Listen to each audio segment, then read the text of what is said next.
I have to sort this out on my own. Without the council. And without you.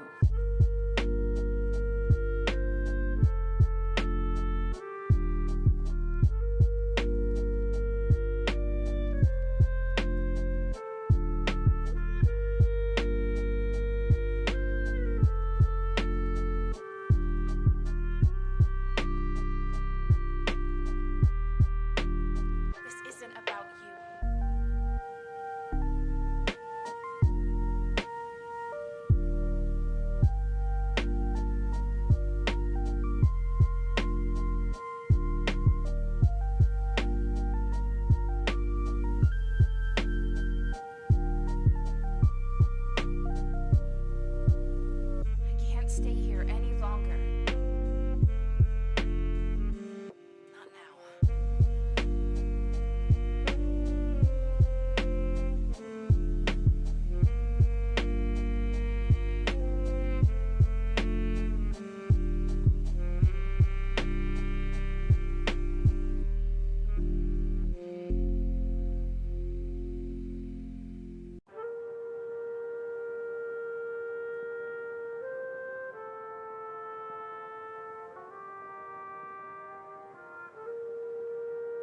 I have to sort this out on my own. Without the council. And without you.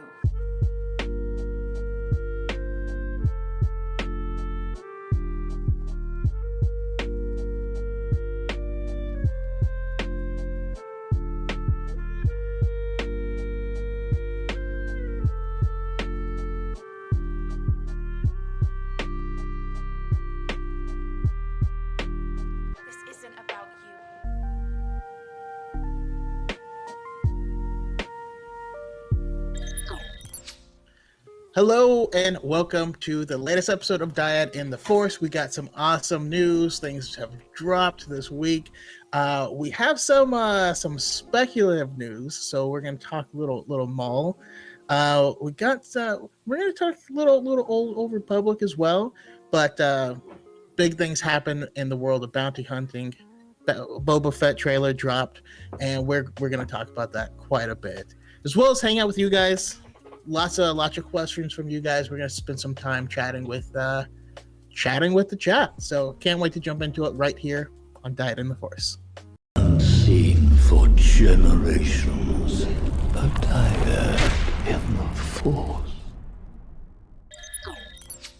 What's up, everybody? Welcome back to another episode of Dyad in the Force, episode 51. As Choco said, lots of rumors and speculation to go around, but we also have to talk about the Book of Boba Fett trailer that dropped, what's going to happen in the show. We'll find out, and we'll talk to some special people.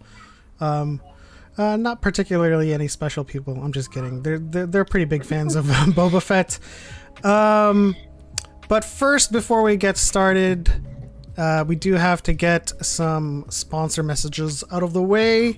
First and foremost, if you guys are looking for chairs or any kind of upgrades to your setup, I think you can use Element 7 to get 5% off your order, but that also stacks on top of current sales that they're having right now. So go to respawnproducts.com and get yourself an upgrade. And then, of course, if you need a lightsaber that's better than a stick, and you can also learn how to duel and how to, use that lightsaber, Master Allen and Level Up Lightsabers is for you. He's a really cool dude, goes live sometimes to pack your orders, so it's very refreshing to get that kind of transparency. I know that Choco has been duped before. Yep. Lots of places you shouldn't trust. That's all I'm saying. This ain't one of them. Yep. So if you need a lightsaber, they do have the legacy replicas out. They have the Rey one with the spinning actuator, and then we have Revan and Leia and Luke and Obi-Wan and of course the ones that are on screen right now, the Ahsoka sabers. So get on up there with 7theelement.net/lightsabers. But looking. Moving on to our introductions, we are bringing on very special guests, and that is Brooke Dazzler and Dadalorian, or B Dazzler, but I like to call her Brooke Dazzler. Brooke, can you introduce yourself to everyone and let the people know where they can find you and what you do, and especially shout out that wonderful store that you have. Sure. Well, hi. My name is Brooke. If you didn't know that, I can be found on TikTok as B Dazzler, is where most of my content is. You can find me on Twitch. I've recently become a Twitch affiliate, and I've been having a lot of fun playing through a lot of the Star Wars games that I haven't gotten to play yet. So I'm almost done with Fallen Order. We're playing the Battlefront 2 campaign as well, and hopefully I'm going to get into a game of KOTOR as well after this. And if you are interested in buying some cool stuff that's Star Wars related mostly, but other fandoms too, I have an Etsy store called Far Far Away Factory. Very nice. Go check that out, by the way. Amazing stuff. Especially the jackets and the shoes. Just love it. Great awesome. art. Do you have any like that you're working on right now that you can like show people? Not right available for me to like unless I get up. I have a couple of pairs of Rex shoes that I'm working on that will eventually be Captain Rex. But you can go onto my Instagram as well, or Far Far Away Factory on Instagram, and you'll see all the different ones that I've done before. Very nice. Shout out to the chat really quickly. We have Haley from Corellia Coffee Works, Kieran Barr, Kenny Darthman86, St. Pat's, Bariqua Wookie, Gnarls Bardley. Welcome to Dyad in the Force, or I should say Modern Mythologies. Your videos are pretty dope, and I'm glad you can make it to the stream. Grand Admiral V is in the chat. Brooke. I love you, V. And then Haley says, Brooke and Dadalorian. Oh my gosh. And of course, Mara J. Skywalker, Beth, who highly endorses Far Far Away Factory, also has just become a Squadron 7 member. Thank you so much, Beth, for the patronage. If you would like, you can choose your starship now, and I will update the roster immediately. Well, not immediately, after this. Immediately after. Yeah. And then we also have Forward Into the Black, who's also screaming Brooke. Brooke is very popular. Very. Happy to be here. We're also joined by Dadalorian. If you can introduce yourself to the audience, what you do and where they can find you. Absolutely. I feel like I should use my Mandalorian voice. This is the way. I'm on TikTok, usually in a bucket. If you guys go into my comment section, it's always like, am I on your bounty list? Literally, that's like all my comments. And usually I'm in Mandalorian cosplay, making funny skits, funny Star Wars videos. And you guys find me there on TikTok and on YouTube, do fun streams and whatnot. So yeah, come and hang out. Awesome. It took a long time before you actually did a face reveal, right? It did. Wasn't your face reveal like yesterday or like a couple of days ago?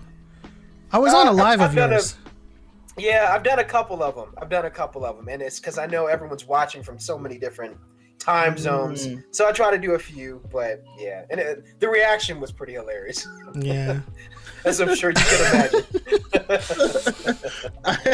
I have a buddy who cosplayed as Black Manta, and of course he's like a skinny white dude. And the first question someone runs up to, like, "You black in there?" And he's like, "Nope." Yeah, man. So the reactions are always great. St. Pat with the mythological, is that the Daddalorian? Yes, it is. Is that what he looks like? Yeah, I'm sorry. Robert Kenobi says, this is the way. Yeah, lots of people in the house. Live from Vader's Castle. Also new to the stream. I haven't seen your name here before. Can we talk about the disgraceful lack of Bosk in the Book of Boba Fett trailer? Loved it, by the way. We will. Yes. We will. We will definitely get there for sure. It's the guy from Fortnite. What are you talking about? Mando stuff, man. They added Mando to Fortnite. That's true. I love that, like, that crossover with like other properties where like the new-ish fan will be like, hey, that's when they see Yoda for the first time, they're like, is that Grogu grown up? I'm like, man, that's the OG. What are you talking about? Let's see here. Weird. I mean, this may be an unpopular take, but that's how I feel when people say that Yoda looks bad in Rebels.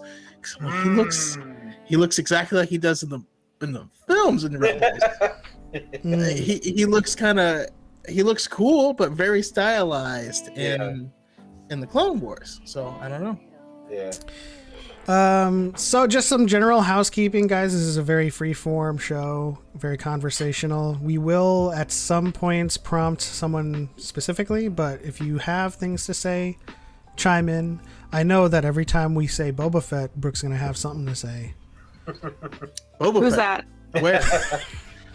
Who? You can't fool us. Shout out to Cal4 in the chat, good friend of the channel. Weird no announcement for today's episode from YouTube or Discord. Oh, that's because I made the schedule like in advance, and that's when it announced it. It's finicky.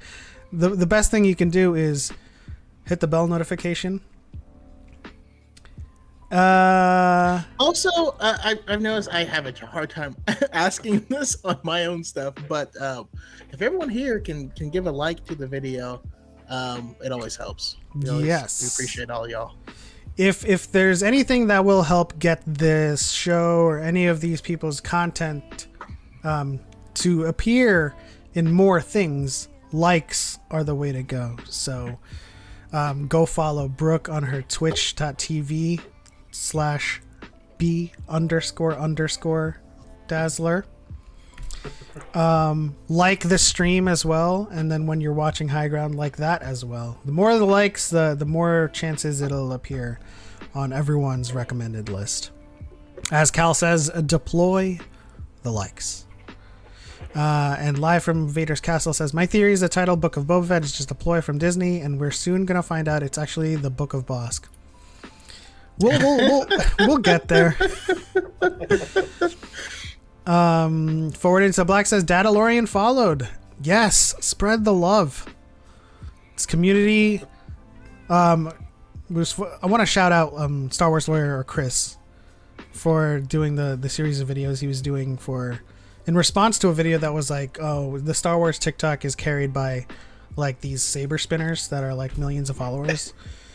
And he tagged so many people that I didn't know that I followed subsequently. And I was just like, you know what? Like, it ain't even us. It ain't even us, because like you carry things from the bottom if you don't want the handle to break, right? So you carry it from the bottom. And so everybody that is lifting up our content, everybody that's participating is what carries this community. And that's part of the point of this podcast and quite a few others like it, is to raise, the rising tide raises all ships. We want everyone to see everyone's face, and like, I don't know, it makes me so happy when I see like these people on each other's podcasts, and it's just super cool. How many podcasts have you been on this week, Brooke? 2, including this one. Nice. Fine. Do you have any more planned? Not for a while. I know I'm going on Pod Ones at some point. I would imagine there's a pretty cool project that Brooke is going to be involved with. That's soon. true. Oh yeah, that too. That's very true. for anyone who doesn't know, the announcements will be forthcoming because it's still going to take a while before we release it. We're doing a Star Wars tabletop RPG thing with some creators. Ooh. I am going to be a Chiss doctor with a sordid past. What? We got some cool stuff planned, and we'll start releasing them like episodically. So yeah, should be cool, and hopefully it goes well, and we'll have more of it for you. Dadalorian, I'll give That's you awesome. one guess as to what character I'm playing. One guess? Yeah. Oh man. I feel like it's got to be like a Jedi of some sort. It's got to be a Jedi, Yes. right? Yeah. Yeah. That's all you needed to say. This is spot That's all I on. needed to say. That's the essence that you give off, man. I don't know. Hey, I appreciate that. You know, Yeah. I try to give off Jedi, but sometimes it comes off Sith. More often on Twitter. Hey, I chose the name Darth Choco, but I feel like I couldn't hang with the other Darths. You know what I mean? I get you, man. I get you. Now, Brooke, if that was your persona on social media, would it be Jedi Brooke or would it be Darth Brooke or Darth Bedazzler? Darth Dazzler, I like it. Ooh. Darth Dazzler does have a nice ring I like to that. it. I never thought about it before. I don't know. I kind of think you're Jedi most of the time, but when you're facing Yeah. Terran Malicos, you're definitely Darth. Listen, when I faced my Terra God. Malakos, I almost put my hand through my TV. Yeah. It was rough. But I made it out alive. We did it eventually. Yeah. He's a dick. Oh yeah, the Twitter, the gloves are off. Absolutely. If you want to see me go in on someone or us go in on someone, follow us on Twitter. Things get lit up there. A tabletop RPG or TTRPG is like D&D. It's a collaborative storytelling game. Oh, in response to what we're doing, yes. Okay, so let's move on to our first topic, which is this rumored Maul animated show. I feel like the rumor mill is just spinning wildly right now. And I want to know your guys' thoughts as to like, does this make sense? And how likely is it to be true? And what do you think we're going to see from this show?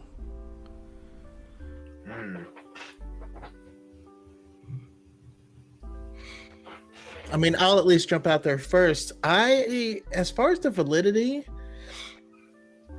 I mean, I do need to spend more time because I can't remember the source, but they apparently have a track record of being consistent and correct. And so I think it'll happen. I have mixed feelings. I feel like Maul is I'm a big DC Comics fan, and there was a character, the Batman Who Laughs, first introduced, super cool concept, was really enjoying the character, and then they put him in goddamn everything and just kind of ran it into the ground, and they're still pushing him, and I'm like, okay, I mean it was cool, but like, and then he stole Dr. Manhattan's powers, and then like okay, well now he's like God. I don't know, man. I can't. And so I don't want that to happen with Maul. I love Maul, and I don't want us to do too much. However, when you bring in all the Kira stuff that we've been getting through the War of the Bounty Hunters, and she's like, I know how to handle a Sith Lord. Whew. There's a spicy story there, and I do want that. I do want that. What are your guys' thoughts? Oh, I mean, no, you go. I was gonna say I was kind of thinking the same thing with like the Book of Boba Fett and like War of the Bounty Hunters. It kind of makes sense that like they would add some of that context for Crimson Dawn because we only really know what happens in Solo, and then we haven't gotten anything since then until now with War of the Bounty Hunters.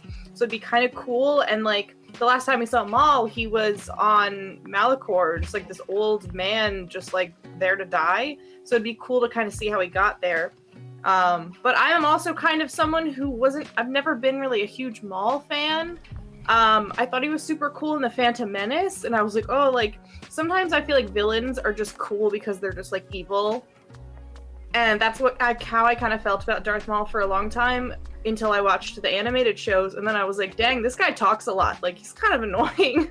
But I do like him overall, and I think if it was included kind of into this like overall story that they're trying to tell, it seems like with Mandalorian, the Ahsoka series, all of this, you know, same kind of time period stuff with Book of Boba Fett and everything, I think it could be good. I think it could be fun. Yeah. I would have. Oh yeah, sorry. No, I was you gonna go say first. To add on to that, like with Solo, I think, you know, when we seen his cameo in that film, you just had so many questions as to, you know, what are they gonna do continuing on, and then I'm not caught up on the comics, so I kind of just I literally follow all of you guys and kind of listen in on what's happening. So I know very minimal as far as like the War of the Bounty Hunters. I mean, maybe I had like 2 issues. I think one was with Boba Fett, but after that, I haven't seen anything else. So I know very minimal as far as what's happening now. But again, I know that Kira is present, and I think it would be kind of fun to see like, hey, what were they going to do with, you know, the time that we've seen her and Solo and Maul, and how are they going to make that kind of all come full circle? But I don't know, the whole crime syndicate stuff, it kind of, I get what you're saying, Brooke. It has that same kind of tone. If that's where they're going with the Book of Boba Fett, kind of feels like, hey, how could you make, even if Maul necessarily isn't in that same time period, but it's like the feeling and tone of it, this whole underground kind of a thing would be interesting to see. So I don't know. Yeah. Well, I also heard rumors. I have no idea how much validity is in them, that like Fallen Order 2 could also have some sort of connection to these like crime syndicates, because it's kind of around all the same time period. So I don't know. And I was talking like on the other podcast the other night, I was saying that we're getting Bad Batch season 2 next year. It would be kind of cool if like somehow they ran into Maul and acted kind of as like a backdoor pilot to this Maul series, like they did with Ahsoka and the Mandalorian. So I feel like there's a lot of puzzle pieces that you can put together to make it make sense. So hopefully we get confirmation that it's going to be a thing. That's what I was largely thinking too, especially since after Bad Batch, like my season 2 predictions was like, because they introduced the Pikes and the Durant Syndicate, and like they started throwing in these Easter eggs with these the criminal underworld. I was like, do we see Maul in Bad Batch season 2? And now these whole the War of the Bounty Hunters, all of this stuff about the criminal underworld and the crux of Book of Boba Fett, which we'll talk about later, all leading to just this narrative surrounding Kira, Crimson Dawn, the Collective, and what Maul is doing. And I do agree with Choco to an extent where, like, we saw his end. Like, it was such a beautiful end on Twin Suns, and I kind of feel like bringing him back kind of cheapens that, but I would still be down for it. Just because if it's like not bringing him back to be again embroiled in like the main storyline, but if we're seeing him in like the Crimson Dawn days, especially if we see that he did not leave Crimson Dawn and Kira kicked his ass, that'd be so funny to see. But Bruh, you gotta see that. I mean, you gotta read that comic. Yeah, like Kira drops the cape. She's got guns, and you know, What? she's got her sticks. Like she's like, yeah. No, Kira's been hitting that CrossFit gym. That's the Captain Marvel training regime. Man. Catching up with the chat, Haley says, thanks for being my first Twitter follower, Element. I would have followed you to the end. Eternals reference. Let's see here. Maul animated show could be... I followed her too. Maul animated show could be Crimson Dawn stuff, but flashbacks to backstory. That's absolutely true.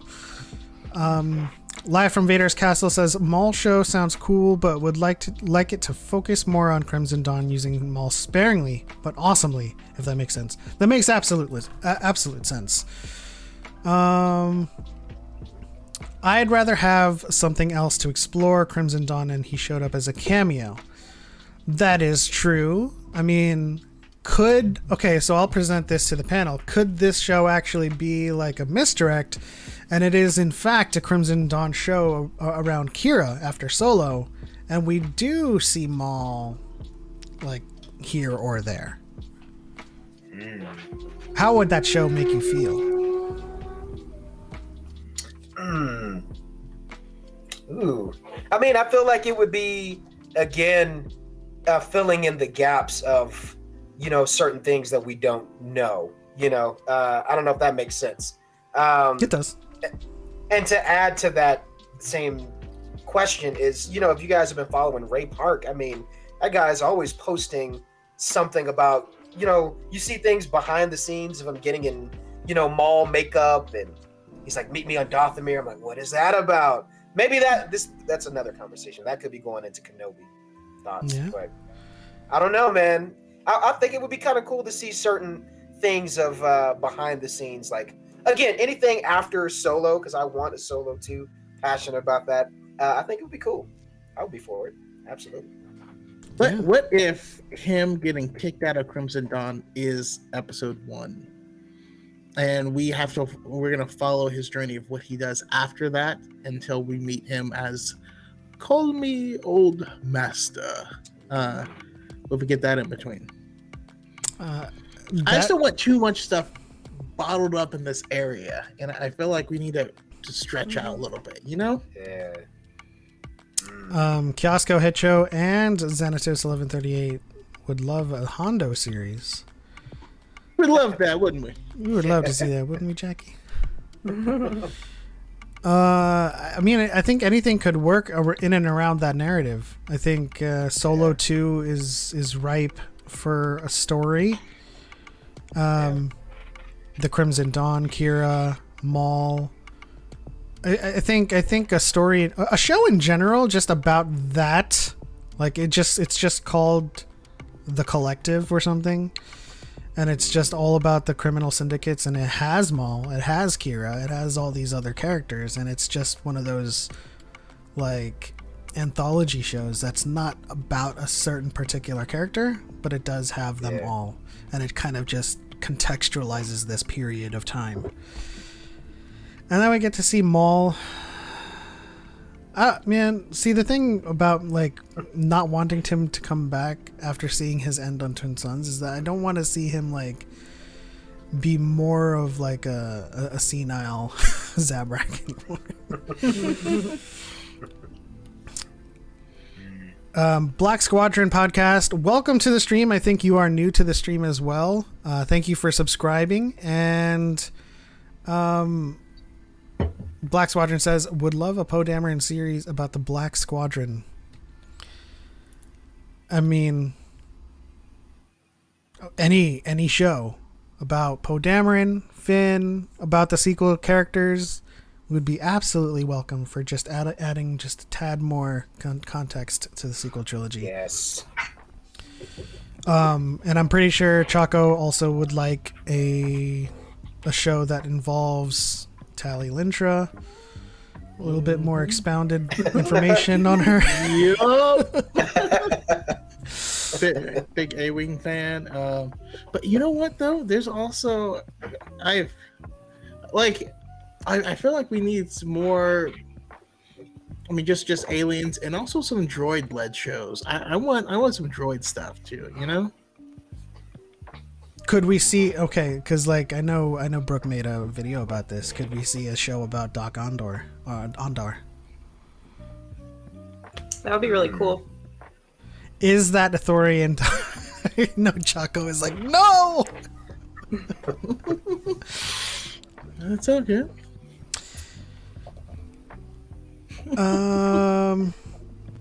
St. Pat says give us all of the A-Wings. 000 show. That would be. Oh man, You just reminded me of like how disappointed I was to learn that the Headland show, that was the female-led Indiana Jones type show, wasn't Aphra. Yeah. I do appreciate Acolyte and the implications of that show, but I was really disappointed it wasn't Aphra. Do you guys have any final thoughts on this Maul animated show? No, I think it sounds really interesting, and I agree with all of you guys. Where you don't want, again, I mean, I absolutely loved Rebels, and it's one of those things. His ending was so, again, poetic. It was perfect. It wasn't over the top. It was just what it needed to be. So I hope, if this is real and it's really going to happen, I hope it's a thing that fills in gaps of something else. Like, this isn't pushing the story forward, you know what I mean, in a different way, but it's kind of showing you like, hey, this is what happened during this particular time period before, events of, what we've seen so far. It's kind of what I hope, man, but still sounds kind of cool. It sounds cool. Yeah, I think animation is such a great storytelling tool, especially for Star Wars, because you can tell a story from any time period and get characters that we would be able to get. Like if they wanted to make another, OT animated show with Leia, they could do that, because you can't do that now. You can't do that because the actors are either gone or they're a lot older. So I think that's really cool. I think we should see more of that because it helped the prequels tremendously with the Clone Wars. I think that they recognize that. So I'm sure we'll see more animated stuff. Yeah. I mean, I also think I agree with someone in the chat also that said that they should, if they do a Maul series, it would be better live action to give Ray Park some more time with the character. And that's kind of true, kind of not. I mean, like, I would love to see him maybe mocap again and just... That's exactly what I was going to say.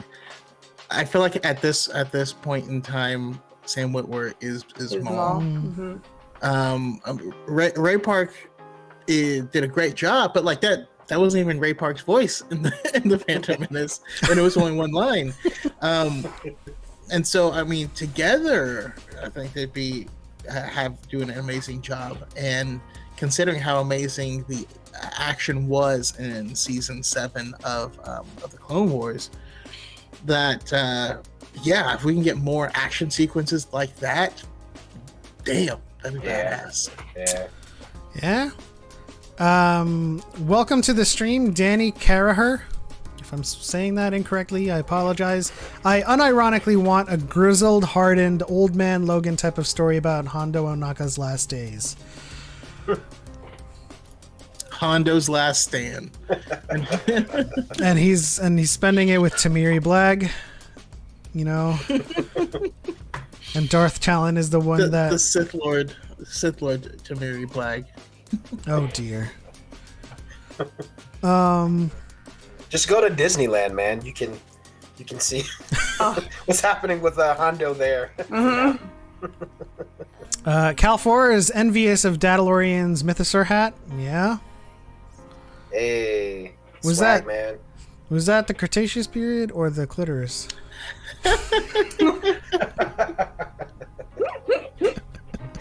this is that GameStop swag, man. GameStop swag. Right on. You know what's funny is I actually have that design already for another hat. Really? So I'm gonna be adding a very similar hat to my store pretty soon. That's a Mudhorn, sir. Yeah, I apologize. I associate Mandalorians with mythosaurs more often than I do a Mudhorn. All right, so let's move on to this other rumor that's popping up. The fact that they're developing an Old Republic movie. Now, I don't want this to be true. I want them to be actively connected to their High Republic narrative that's going on right now. I mean, they're knee deep into it. They're just about to start Wave 2. Was it Wave 2 or Phase 2? Wave 3. No, Phase 2? phase two. Yes. Okay. We just finished wave 3 of phase 1. Yes. Phase 2. Oh, okay. They're starting their phase 2, and everyone and their mother is talking about the High Republic. At least the people that we care about. And they're knee deep in this story, and I kind of feel like to kind of do a 180 and start developing an Old Republic movie is counterintuitive. I feel like they need to set up the Old Republic first. And I kind of feel like this is what they're doing with the High Republic. Like, they're setting up the narrative with the books and the comics, and then they're going to go on to it. So, I don't know. What do you guys think? Is this like...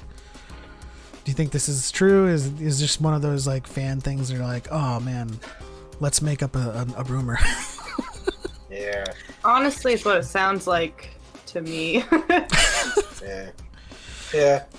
Yeah, this is the weakest. This is the weakest of the rumors that I've heard so far. I mean, this isn't even really coming from anything specifically. This is coming from a tweet that's saying that that they're doing a movie, and like it's that hasn't been announced yet. That's and people are speculating this, but there's not really cause to believe that they are doing so, you know? Right. Yeah. Yeah. That makes sense, man. Because I mean, even with the Acolyte, I mean, that's supposed to be towards the end of the High Republic era. So it's like with that little, minimal information, it's like, I mean, I'm loving the books, and I'm like, yeah, I think I would agree for most of us, we want to see more of that. Anything that we can get, aside from just the books, if we're going into live action, I would think it would make sense to do something there, if anything. But yeah, it sounds like a rumor. I would agree. Yeah. Also, if because we're getting the remake of Knights of the Old Republic, Yes. and I mean, I guess this does lend some possibility to it being altered so it fits within canon. Mm-hmm. I guess that rumor might lead to that, but I think that would be the real question. If that remains Legends, there's no way they're doing an Old Republic movie. That was my thought Yeah. process too, because it would make it too confusing, I think, for people who were like not, into Star Wars Yeah. like we are. And that's a great point in just by itself, confusing. Like, we're in the High Republic. People already think it's the replacement to the Old Republic. Mm-hmm. But it's not. It's 232 BB, or it's 200 years, and then Old Republic is like 5,000 to 1,000. So, like, to put people in a period piece, essentially, and then introduce another period in the middle of that, it just seems kind of counterintuitive. Yeah. Forward into the Black says, if I'm not mistaken, Rian Johnson said he was working on scripts for a Star Wars movie show set long before the Skywalkers. And this is why I think that Rian Johnson is developing a High Republic series. Mm-hmm. It just makes sense. If anything, that if they touch anything _Republic, it's High Republic. Because they're way too deep into the story right now to not, like, even if it's not like an adaptation of one of the books, it's a story in the High Republic that's going to reference events there and then characters and stuff like that. That's the next logical step for Lucasfilm. Yep. I feel like we hear this rumor every 7 months or so. I'll believe it when I see it. I mean, that's true. I mean, we could get a lot of rumors. I think, when's the last time we got a rumor for the Old Republic movie? I think that was like a year and change ago. It's been a minute, but at the same time, I also think that these types of rumors are probably coming from those that are not invested in reading canon stuff. So they may be coming up with these without the context of the High Republic exists and is doing super well, Yeah. Yep. Now, since the KOTOR remake is coming out, and that is the story of Revan and Bastila, and they just released even though it's not really a large portion of Secrets of the Sith, the Dyad, I kind of feel like if they do want to alter KOTOR to fit into canon continuity, they would probably make Revan and Bastila the first dyad. And then there's precedence for possibly a movie that is before KOTOR that is exploring Revan's story leading up to making that connection with Bastila, or not making it, but like leading up to that war where she saves him. Yeah. I honestly don't know how much of that story would persist or survive if it were canonized, you know, because there's a lot in that war that kind of ruins the Death Star. But you know, barring those like outliers, I do think there's precedence to do a movie like that, but I just don't think it's like logistically sensible to do that with the High Republic currently. Yeah. It feels irresponsible if it's true, you know? Yeah. I feel that, man. Yeah. What I would love to do, and is what I've been like speculating for Taika Waititi's movie, is the Dawn of the Jedi, but like better than the movie, or better than the book, because like this is some weird shit going on in the Dawn of the Jedi that I just do not want them to bring into canon. This is a Legends book? Yes. Okay. There's the Dawn of the Into Jedi. the Void, yeah. There's the Force Storm comics, I believe, and then there's Into the Void book. And like the mythology surrounding the Dawn of the Jedi with like the Call of Thoyor and you know, all of the Force sensitives answering the call and you know, creating the First Order in that way. Not the First Order, but the first, like, you know, the first Jedi Order. That story, I mean, I just know. We'll just leave it at that. Okay. I would love to see. They will know. I would just love to see a story about the Prime Jedi from the Last Jedi's mosaic. I don't want to see, like, you know, Conan the Barbarian, but Star Wars. Oh God. But any final thoughts on this Old Republic book or Old Republic movie? None really, man. I mean, I know I pre-ordered the game that's coming out November 11th.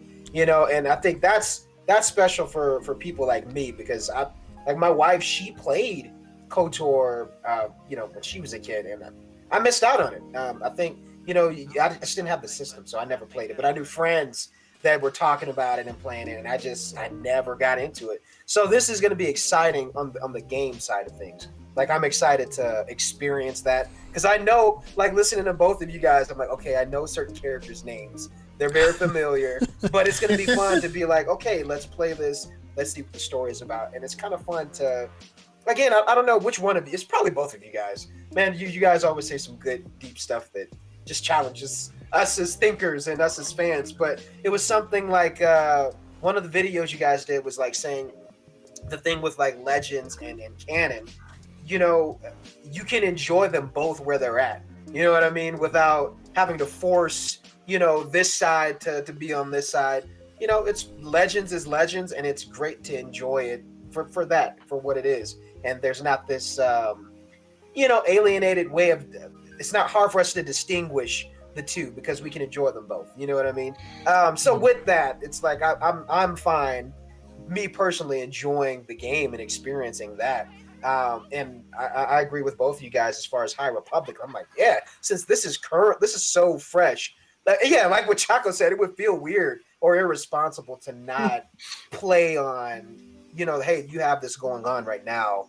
Why not? Since it's fresh and this is stuff that a lot of the fandom is really enjoying, let's give life to those new stories. You know what I mean? So, yeah, I agree. It's cool to just enjoy it on the kind of gaming side for sure. So. Yeah, and that, I mean, speaking of the gaming side, we're about to get that SWOTOR 7.0 update. I think they were dropping some news about that. And again, so if they're making this and they have no plans, because they came out and said they have no plans to stop. Corellia Coffee Works joined Squadron 7 online game. Why try to bring half of it into canon and half of it leave outside? And Non sequitur. Corellia Coffee Works has joined Squadron 7. Thank you so much, Haley, for the patronage. Leave it in the chat what starship you would like to pilot, and we will update that immediately after. Hey, if I join, can I get a new Razor Crest? That'd be kind of cool. Yeah, I mean, I think the Razor Crest 2.0. I don't think there's anybody in a Razor Crest right now in the roster. I think Brian's got the Boba Fett starship. Okay. Yeah, part of me was surprised that when the Razor Crest, got what got done to it, the spear didn't shoot out anywhere. You know what I mean? Like, I feel Man. I feel like that's just dangerous. Yeah. Well, also to kind of like, I think Choco and I have made videos several times about that very subject. Just to go off of what you were talking about, Dadalorian, is, oftentimes people mistake the thing that is not canon, the statement, to be an indictment of Legends. But all we're trying to say is like the distinction between canon and Legends is only important insofar as to establish what facts we're working with. So if you're telling me like, oh, but like Revan can do this because he did this in KOTOR, I'm like, are we talking about Legends or are we talking about canon? Because that detail is not canon and has no bearing on the story of canon. So whenever we're like trying to distinguish the two, it's just what facts are we working with? And so if we're going to talk about Shatterpoint, that has more pliability in Legends than it does in canon. And so these are just things that we kind of have to like distinguish to make sure we're what we're talking about is on the up and up. Yeah, I still think that we're gonna get some awesome stuff with mutants going forward in the MCU. I really hope. And someone could say, "Oh no, but they stopped mutants from being formed in Logan," and you're like, "That's I understand that, but that's not the MCU. Yeah. That's separate. You can't bring those facts into the MCU because it's a separate universe." So yeah, that's how I see canon. Yo, and not to spoil the Eternals or anything, I'll just speak in abstract. But I thought that it was going to cause the mutants, like them acting the way that they did in the movie. Okay, I gotta go see this tomorrow. My God. We have some stuff to discuss. Yeah. Okay. Wait. So since we're on the theories. topic of Marvel, and you got me thinking about this, Choco. So I was talking to someone on TikTok, what was it, yesterday, about like Spider-Man, and it was saying that, okay, since all the Spider-Man villains are coming into, No Way Home, and are they variants of, these other Spider-Man movies villains, and they're bringing them all into one universe, so at the end of No Way Home, they'll all be a part of that one universe. And I was saying, oh yeah, it was Ben, my buddy Ben Shooby Doober. We were talking, and I was like, could the same thing be done with X-Men? Since this whole multiversal thing is getting messed up, since Disney owns Fox, it's like, hey, what if they did the same thing with mutants? And it was like, the universe getting messed up anyway. Wanda's crazy and powerful, so let's just, bring them in. You know what I mean? I don't know. It was an interesting. And maybe I'm saying it terribly. I feel like I'm saying it terribly. No, I got it. I just, it would be lazy. It would be lazy, I know. And that's why I said mutants and not X-Men specifically, because it'd be weird if they're like we're already the X-Men. Right. And you're like, oh, I wanted to see that. Yeah. It would be a lazy way to do it, but yeah. I personally am on the camp that these people are not truly being brought into the MCU, but more that Spider-Man's going to end up in their universes. Ooh. And I think that is going to be the name No Way Home, because he's trying to get back to the MCU. Okay, but Sony, damn. We'll see though. We'll see. The next movie is going to be Spider-Man signed that contract. Spider-Man home for good. Yeah. Shout out to Haley who chose The Ghost. But also Robert Kenobi has a point. The Razor Crest getting blown up was so sad. So if you do join Squadron 7, Dadalorian, you're going to have to choose pre-Tython Razor Crest or post-Tython Razor Crest. And I wanted to choose post-Tython. If you do post, I will in fact put rubble on the card. I mean, if you think about it, that ship was doomed from the start, man. Oh my gosh, it was doomed. So, all right, deal. I think. Are you going post-Tython Razor Crest? Might as well. I'll take what I can get, man. It's fine. Right on. Okay, so it's time to move on to the main topic of the show, which is Book of Boba Fett. We all saw the trailer that came out earlier this week, and it was surprising because I woke up to like a bunch of messages and links, and I was like, "What's going on?" I think I saw one video before I went to bed that was like, supposedly they're releasing the Book of Boba Fett trailer in the morning, and I'm like, no, they're not. And I was like, I'm dumb. So like, just first impressions. I will go with Brooke first on the Book of Boba Fett trailer. I'm excited. I feel like the trailer kind of gave us what I expected it to give us. And I like that it didn't give away that much. And I don't think they have to either, because I know like they did so much promo for The Mandalorian, but that was an entirely new character, whereas people have been clamoring for more Boba Fett stuff for so long. So I think like this kind of teaser is perfect. I honestly like almost don't want to see anything else before the show. But I'm super excited. I feel like from what we were given, it kind of just expands upon the summary that we were already given of like what the show is going to be about. So, yeah. Yeah. What about you, Dadalorian? First impressions of the trailer? I am hyped, bro. I'm hyped. Like, I'm saying with you, like, I woke up and I was like, literally woke up and was like, what? Because I was under the impression that we were going to get a trailer like, Disney Plus Day, which is November 12th. So I have that marked on my calendar. Like, yeah, we're going to get that because I feel like that just made sense. But then they're like, nope, here you go. And I'm like, what? I'm losing my mind. It was crazy. So, man, I'm super, super excited for it. I think the tone is everything that, we've kind of expected, where it's like, he's definitely got this. It's this underground crime stuff that I just love. And like, again, is he going to be the hero? Is he going to be the bad guy? Is he going to be a little bit of both?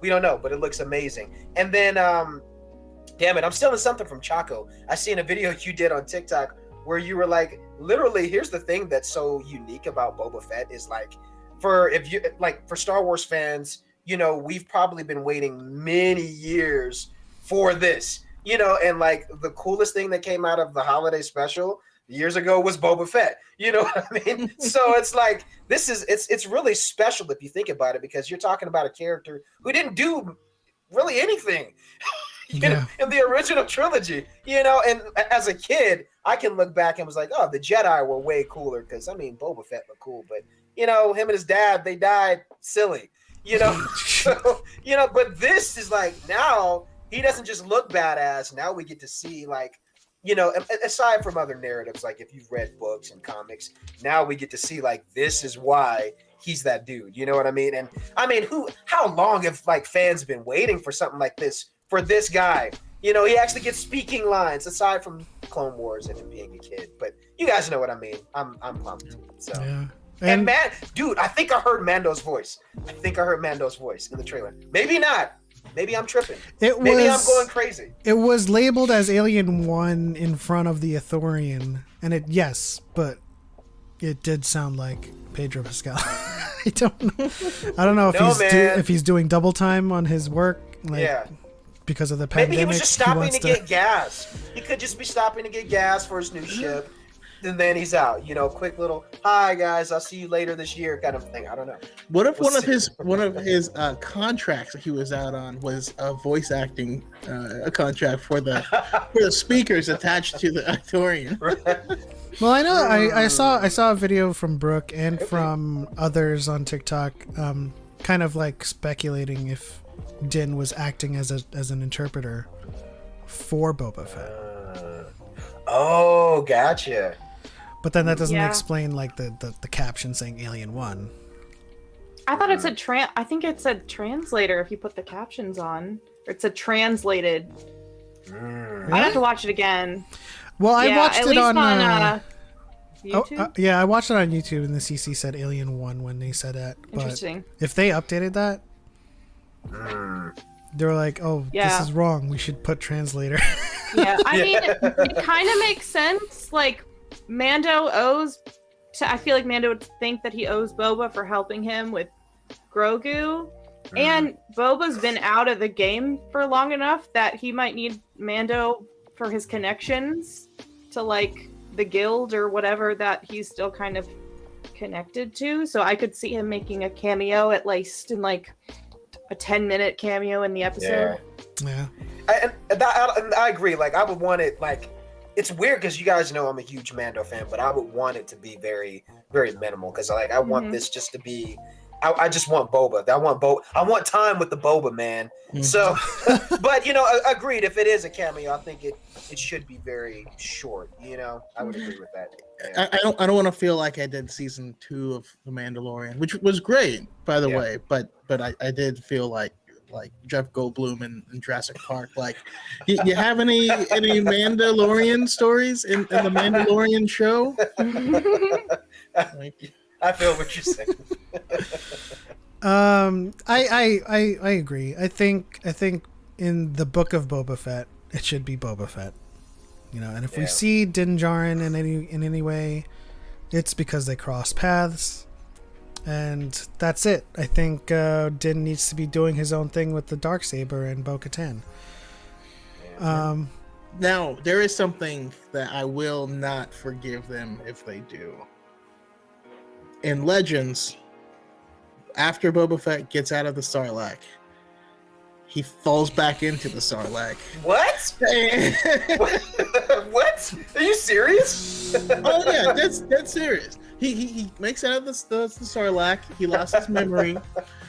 He goes around and he accidentally helps like Han, Leia and them, and he's like helping them escape from a Jawa sandcrawler that's like careening out of control.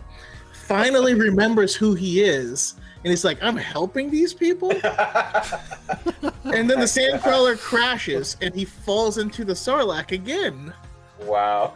And then this time he like forms a telepathic link with the Sarlacc.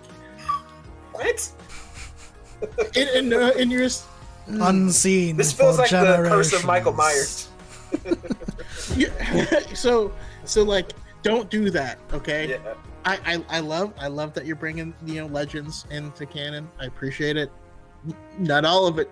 Don't appreciate it. Xanatos 1138 says Boba Fett has eyebrows again. Huzzah!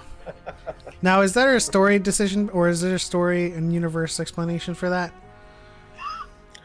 Did they invent back to spray?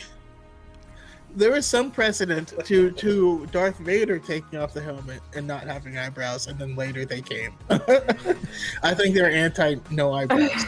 I don't know. I was gonna say, in the trailer, you can see there's like some weird coffin-looking thing behind him, like when he's like getting ready to put his helmet on, and it could be some sort of like healing chamber of sorts, because his skin looks a lot like better too. So maybe Jabba's probably got lots of amenities up in that Skin palace. Is Boba moisturizing? Hey, Yeah. I mean, You have to I on just- Tatooine. maybe that's why he's getting out of bounty hunting. He's gonna be developing products, and this is Boba Fresh. Like, you want to be Boba Fresh? The Polynesian spa. No, I'm just saying though. Like, people were like, well, how come Bo-Katan looks so good? And I'm like, it's because she's wearing a helmet all the goddamn time. Like, Yeah. no sun exposure. You know, you moisturize once, it stays moist. I don't know. Just They saying. have yoga in the Star Wars galaxy. Come on, Yeah. guys. Yeah. Yeah, Choco said moist. Bariko Wookie says, no Queen's Hope excerpt debrief. I'm gonna give that another week. Bariko. We will discuss that excerpt. Just not this week. This week is all about Book of Boba Fett. I'm sorry. Don't punch me. Actually, you know what? Camille, I'm gonna reach out to you about that. I feel like because I want to make a video on that, and I think we could have a cool conversation. There you go. Beth asks, "What is the book?" And I'm assuming that's referring to the Book of Boba Fett. And I think a lot of these, since Filoni likes to do books and chapters with his stuff, that's just what it is. I don't think it's a book. I think Filoni does shows, and he's like, "This is the book. This is book 1. This is chapter 13." You know, he likes to do that stuff. I like it though, because it tells us, like, it lets us know when we are getting a new narrative. You know, yes, these are 2 seasons, but this is one narrative because this is the same book. I think that's cool. Yeah, that's true. Live from Vader's Castle says, my theory for the story is Boba is trying to turn a new leaf and unite the underworld, and the bounty hunters from his past are out to stop him. Bosk, Cad Bane, Dengar, etc. I mean, that's largely what I think is going to happen too. Not necessarily the same thing, but I do think that's the whole show is going to revolve around the criminal underworld kind of like taking notice with Boba's actions with Jabba's little empire on Tatooine. And, Jabba's little empire? I mean, this goes hand in hand with my video about Kira. You know, taking into account the War of the Bounty Hunters and how the Crimson Dawn has infiltrated so much of the galaxy. They have agents everywhere, and even what's his name, Boku, the Hutt, Boku, buff guy. yeah. Even Boku is under her thumb and loyal to the Crimson Dawn, and so. If she's reached into the Hutt Council, then that means like Boba Fett stirring things up with the Hutt on Tatooine. I kind of feel like it wouldn't make sense if she's not taking notice. If she's like, you're kind of ruffling some feathers here that I didn't ask you to, because this is my domain. And do you think it's necessary? If Kira shows up, that Emilia Clarke reprises her role? Or do you think it would be okay to recast it? I think they should keep the same actress. No. No? Keep her. Yeah, keep her. Keep her. Yeah. I was just posing a question. I agree. That's all. Why would you even? Why would you even put that in the universe? Well, I mean, you know, because we can't depend on like the guarantee that actor will come back. And this is part of No Nuance November. A lot of the actors that are coming back now for Kenobi and Ahsoka didn't come back sooner because the fans were shitty to them. And so if the fandom is shitty all around, like I don't see a reason why Daisy, John Boyega, Oscar Isaac, or even Emilia Clarke comes back to reprise her role, or Alden Ehrenreich.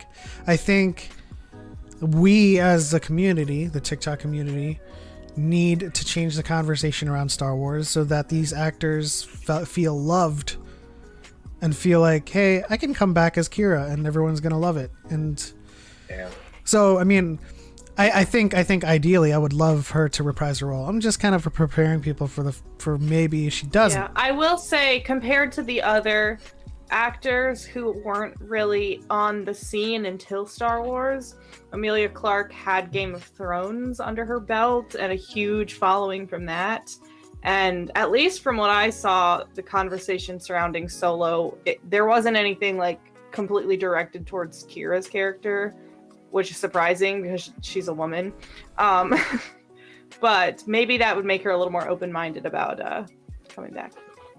Yeah. I would want to see her come back for sure, man. I feel like it'd be too confusing. You know, like, I mean, you could say like, oh, this is that character you remember from that one movie a couple years ago, but then it's like, I feel like if you've been following, you know, the latest few films, it's like, oh yeah, I remember her character, and you give like a small little flashback. And yeah, well deserved, man. I would love to see her come back. I think it'd be cool. So Yeah, and you know, the War of the Bounty Hunters ends, and the subsequent runs afterwards is going to be Crimson Reign and then Hidden Empire. And I feel like going into the sequel trilogy, that's largely what Crimson Dawn's going to be, a hidden empire. Like, you know, the events of the sequels is going to happen, and Crimson Dawn's going to be there. It's like, okay, everyone else is out of the picture now. Let's go ham, you know, await the rain. And Do you think she could potentially be playing the role of Talon Card from Legends, where Talon Card also kind of united the criminal underworld, but more in a positive light, you know, to where they actually were able to work along with this New Republic. Like, largely the New Republic needed shipping and stuff like that to get started, so they got this alliance with all these smugglers and stuff to start doing legitimate shipping to help restart the galaxy, and you know, it's very valuable. I'm curious if that role is kind of being filled, or is that Boba that's in that place, you know, because he seems like he wants to rule and do things kind of in this respectful manner, where again, I'm not following the comics, so you guys would have to tell me on this end, but Kira, she gives me the vibes of like, she's a badass, you don't want to mess with her, and she's a pretty face, but she will kill you, kind of a thing. That's kind of the vibes I get. So with that being said, I'm like, I feel like she's trying to build her empire. Boba's like, you know, he's kind of like the guy that's like, oh yeah, you know that one crazy kid in high school, but 30 years later, he's you know, obviously you're different. And I feel like that's kind of where he is, where it's like, yeah, he's the bounty hunter that's a badass, but he's changed. You know, time has kind of changed him a little bit, and his whole direction. I wonder if he fits better into kind of what you're saying, Choco. I don't know. Also, what are the chances that Boba Fett is really just starting like a multi-level marketing scam, and that's what's happening? That's Tatooine is a weird place, man. If I get, all I need to do is get 3 crime lords under me, and if each of you crime lords get 3 crime lords under them, Grand Admiral V says it's possible to see Card. And St. Pat asks, do we know if Crimson Dawn is around in the sequel era? And that's kind of like what I was hinting at, like being a hidden empire. I think they have people and agents everywhere, including the Resistance, including the First Order. And I kind of feel like after the Skywalker Order dust settles, or not Order, but the Skywalker Saga dust settles, they would be like the people causing more conflict in the galaxy that is not like Jedi and Sith. Which would be awesome if like Rogue Squadron is all about, you know, going up against Crimson Dawn in the future, post Rise of Skywalker. So yeah, what do you think we can see anyone else in the Book of Boba Fett? What do you want to see? What I want to see, I don't know if it's going to happen, but I can tell you this much. I think What we need to see is kind of that moment after Return of the Jedi where how did he get out of the Sarlacc pit? I would like to see that. I could also see them doing a thing on us where they're like, that's going to be in season 2. And best believe you, I think there's definitely going to be a season 2. We haven't even got to season 1 yet, but I feel like I look so deep into how they post things where they're like, this is just the beginning of his story. I'm like, okay, then that can't just be a 1 season kind of a thing. That would be so funny if they posted this is just the beginning and then released one episode. Oh God, that better be a good 2-hour episode, man.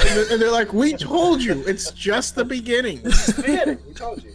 So I would want to see that. I want to see how he got out of that and bring Cobb Vanth into that. That's another thing I want to see. Does he have beef with that guy? Like, this is a guy that was wearing your suit, and obviously you were watching him for the longest and couldn't get it back. So I feel like there's going to be something there between those two. I think that would be interesting. Is he just going to show up and kill the guy? I don't know. I don't necessarily see him doing that, but I want to see something there. And then again, answering that question like, yo, what happened? How did you get out of it? How'd you get your mojo back is kind of the thing. I want to see kind of that like flashback moment. I think that would be cool. How Boba got his groove back. Yeah, because at this point, everyone thinks he's dead. You know, if you haven't been following, you know, The Mandalorian, I'm sure there's other exterior fans that are like, oh yeah, I thought Boba Fett died in, you know, Return of the Jedi. But, you know, I think that moment deserves some type of attention at some point in the project. Like, all right, let's give a visualization to like how he survived. I think that would be kind of cool. And not like Legends, which Choco was talking about. What are your wants, Brooke? I feel like I'm kind of on the opposite spectrum where I could almost care less about like how he got out, but that's because I'm more like character focused, and I would rather see like how he's changed because of that. And I would love for them to explore more about his motivations and, you know, the seemingly change of heart that he's had from where we saw him in the OT, just as kind of this like ruthless, gotta do what it takes to like get paid. And from what we've seen in the Clone Wars, how he's like matured over the years, because we saw him as this like little punk bitch kid who was trying to kill Mace Windu. I would like to see him like come to grips with all of that's happened to him. And I would love to see more of his like feelings towards his father and his relationship that he had with Jango, because I feel like that is a big part of his, like a big motivator for him that we saw in the Clone Wars and then we saw in season 2 of The Mandalorian. I would like to see that.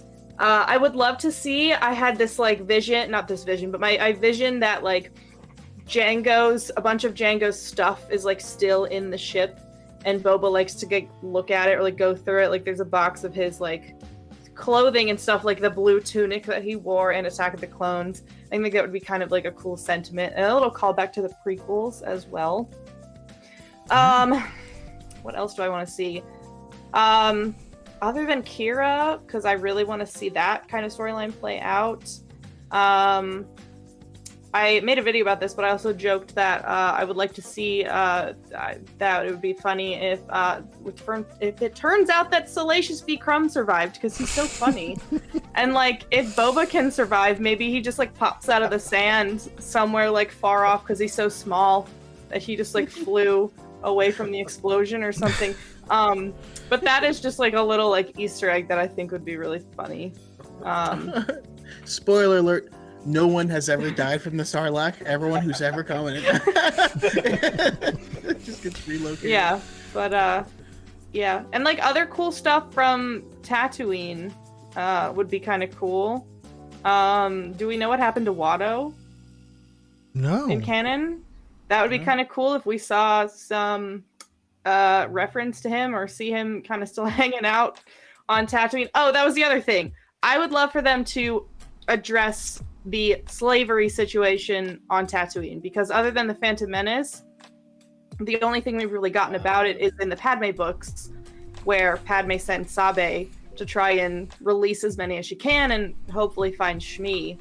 And we've gotten different like storylines of slavery in other parts of the galaxy, but I don't feel like it's ever been addressed again on Tatooine, even in like The Mandalorian when he was on there. We didn't really see anything from that. So I would like to see that happen, because if Boba is talking about, wanting to rule with respect, I don't think that having slaves is a part of that. Yeah. But yeah. So does he rename his own ship? I actually don't think Maybe. he would. Wasn't his first act to free that Twi'lek slave? Yeah. Before shooting Bib Fortuna. So. Well, that's what got me thinking about it too. Like, I feel like it's such a big part of like the criminal underworld that I feel like it has to be addressed in some way. Yeah. I think for sure we're going to visit a lot of new things about Tatooine, learn a lot more about it. Considering we see a lot more of Jabba's palace, and then we see this kind of like this big city that we've never seen before in Tatooine. You've seen you've seen the small little outpost towns and like Mos Espa and Mos Eisley. But like this one seems to look like, like Lothal almost. I mean, what if that is Mos Espa? It's been a long time since we've actually seen it. That's true as well. It's been a very long time. And I don't know. I mean, I one of the things that I really do want to find out, and this kind of goes along with what Brooke was saying, is that after escaping the Sarlacc, what did he do for 5 years? Like, obviously that time, was he like pulling a Moses on us and just wandering through the desert, like, But I could definitely see where a world where he was first rescued by Tuskens and spent time among them, and then learned about that side of things, and then starts learning about these people and their plight, and realizes like he could do something better. I can organize this stuff, in that time period. Because other than that, it'd be super weird if he was like, I'm gonna become a bounty hunter again, get my armor back, and then waited 5 years to get started. Yeah. So you're saying that he's going to be Paul Atreides? Yeah. Because that was giving me Dune vibes. Yeah, I mean, I could definitely see it. I mean, it was a long time between him getting out of the Sarlacc and actually getting the armor back. Yeah. What was he doing in the meantime? And he already had Slave One, right? He already had his starship, with a nice new paint job. Yeah. He was just killing them there with robes. I don't know. I'm just. Did he already have it though?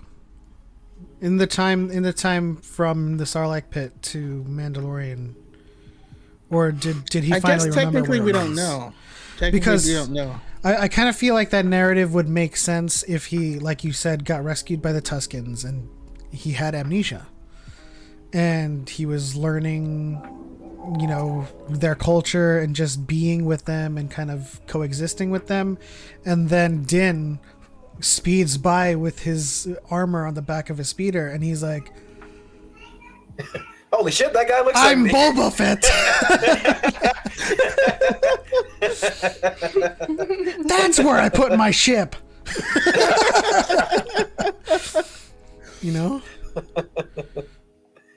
I think I gotta say something too. Brooke, you mentioned something that you were talking about Jango, and if you guys remember in the trailer too, there was just this shot of his helmet that was kind of filled with like coins and stuff. Mm-hmm. That shot, that threw back, man, just scenes from the prequels where I was like, wait a second, is that foreshadowing? Like, what is Boba sacrificing? Where you seeing that Jango? I don't, maybe I'm thinking too deep into it, but again, Jango, lost his life to Mace Windu, and that scene just it looked so similar, to that moment of his father's death. But this was obviously something different happening in that scene, but it was very familiar, and I enjoy that kind of those little Easter eggs that are always thrown in there too. And we did see, Twi'leks, a few of those in the trailer as well. So I wonder where his heart is at as far as like, you mentioned about the stuff that's going on Tatooine. What is he going to do with that? So that'll be interesting to see. But Do we get a Boba love story out of this? Fennec Shan, let's go. There's one thing I don't want though. Like Really? there's not that. Not I'm saying I also don't want him to find like someone small and cute and like be taking them around, because we have that twice. Yeah. You know? Yeah. Also, Dadalorian, there's nothing wrong with thinking too deep into Star Wars. Thank you. That's why we're here. I'm in the right place. I'm good. And St. Pat said, would Boba Fett have PTSD from the Sarlacc experience? And I think that's largely kind of like where my mind is at with why it took Boba Fett to, this long to kind of emerge. Because I like Choco's idea that he lived amongst the Tuskens, and then I just think it would be funny to see his memories come back when he sees his armor. Yeah.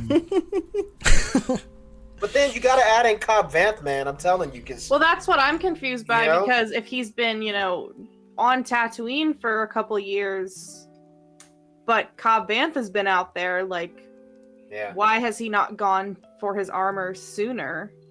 He would get flame-throwed, barbecued. Hey, man. I think, did he know about it or what? Because he seemed to only be interested after he saw Mando. Yeah, you know what I mean? That's true. yeah. Well, it's because he saw Mando and he's like, God damn, that did look cool. And that's the thing. It could be one of two things, right? He could, Cobb Vanth was the marshal of that town, and I think it was largely kind of insulated in that regard. So maybe Boba's just off with the Tuskens, doing some things with them and not really paying attention to that town. Or it could be like Choco said, he saw Din in his armor and then saw his armor and then put two and two together, and that was the trigger. So I mean, it would be an interesting subject to broach for the Book of Boba Fett if they kind of do flashbacks of his time after the Sarlacc pit and what he does. Yeah. But then again, we shouldn't need external media. Yeah, that's true. Yeah. But then we also seen Boba in, what was it, not the first episode, sorry, it was Gunslinger. That was in the first season of The Mandalorian, where he saves Fennec Shan. Yeah. And, you see him walking in. So I don't know if he was aware of Mando then, but he's definitely aware of Cobb Vanth. Gotta be, for sure. Before That's that true. moment of meeting Mando.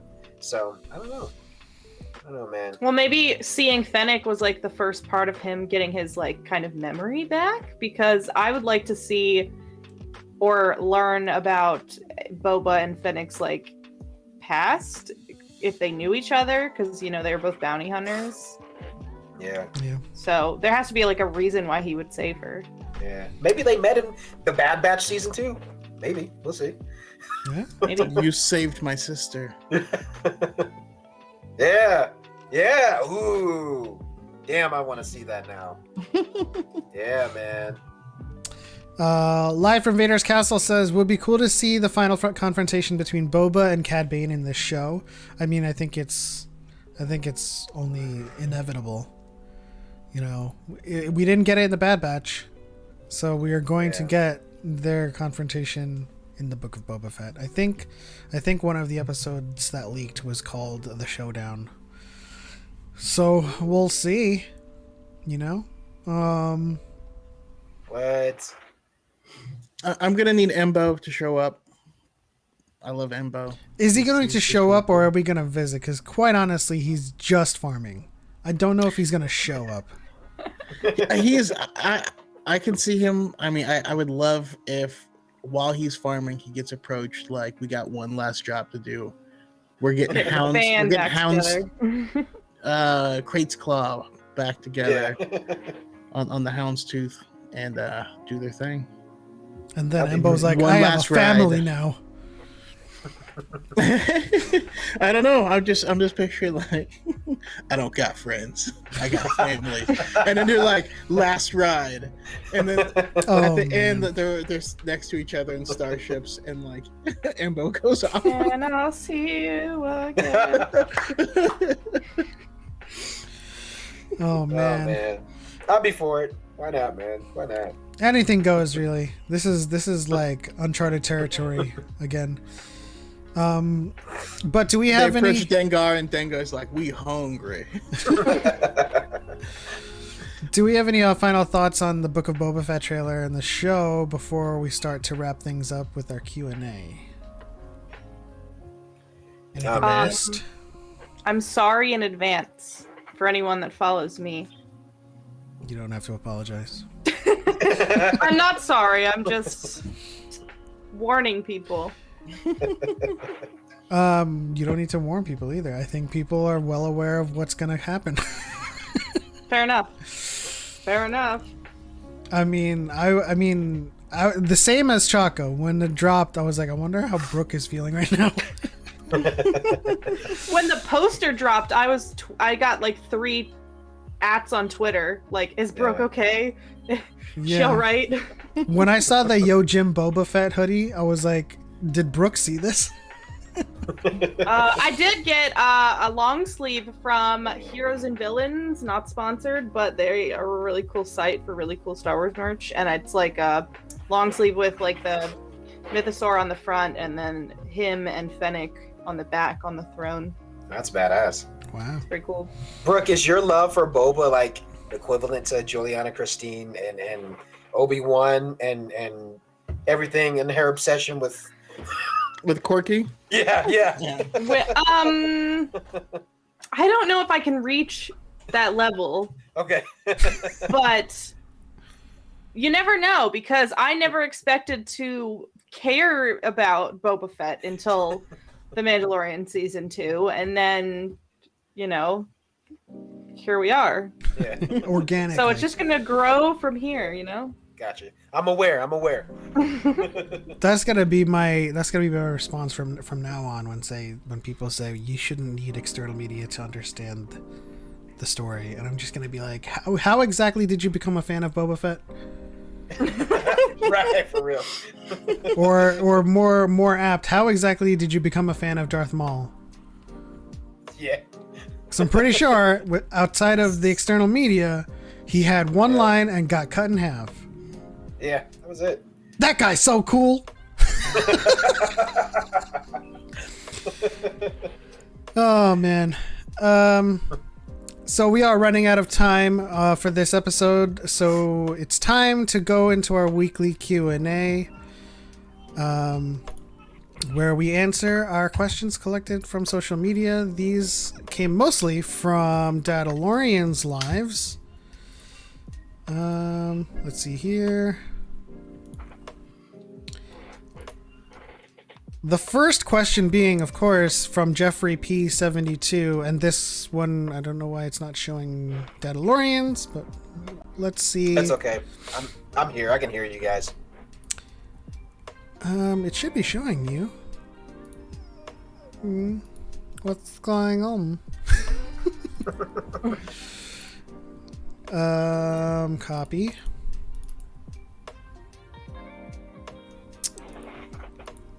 Wait.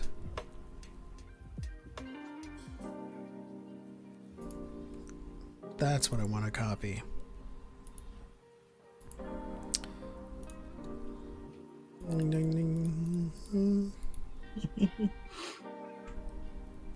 It's being fixed live. We're doing it live, folks. We're doing it live. Yeah, I saw how many awesome questions you had, and I was like, I don't want to add to it. So we'll yeah. be bombarded. But no, and if you haven't been part of Dadalorian's lives, please check him out. He does lives here and on YouTube, and I imagine Mando Mondays is coming back, or yeah, man, it probably never left, right? It never left. Buckets are always on Mondays. Let's go. Really quickly before the Q&A, X-Core Gamer Skills asks, is Brooke going to change her name from Obi-Wan's mullet? Ooh. I mean, I'm gonna have to think of something good, because like when the Falcon and the Winter Soldier came out, I was I don't even remember what I was. Helmet. I think something. I put. Yeah, but I changed my name there, so you never know. But Obi-Wan's mullet is a staple. So I like that. I like it. It's always funny because I'm like, oh yeah, people don't actually know my name because my username is Dazzler, and then if you go to my profile, it says Obi-Wan's mullet. So Boba's eyebrows? Ooh, yeah. There you go. That's a good one. Okay, so the first question comes from Jeffrey P72, who asks, who is your favorite character other than Mando? I'll go first and just say Grogu. Just because everything that kid does is just priceless. Yeah. What about you? I gotta go with Kanan Jarrus. Kanan Jarrus, man. Without a doubt. I love the example that he set, and just his character is just pretty badass, man. And I'm a simp for Harrison Dula, but other than that. I mean, aren't we It's all? perfectly natural. What about you, Brooke? I mean, Ben Solo is my favorite Star Wars character, but if we're talking about recently, I have thought nonstop about Fallen Order, and I really, really like Cal Kestis as a character, and Marin, and I love BD1. All of the characters in that game are amazing. Yeah, they are. As I dive back through everything Thrawn, I'm going to be making a lot of Thrawn 10 coming up here, but Arlani. My gosh, Arlani. that's such a Dyad fucking moment. I swear to God. The moment you mentioned Thrawn, because I'm on the second book now, I'm just like, man, Arlani is like, you know? Let's go back to my place and practice. Yeah, like, step on me. I gotta look up this character. What? No, Just the way that the narrator reads her voice and her interactions with Thrawn. But go ahead, Choco. I'm sorry. No, that's that's who I'm going with is Admiral Arlani is fast becoming a favorite of mine.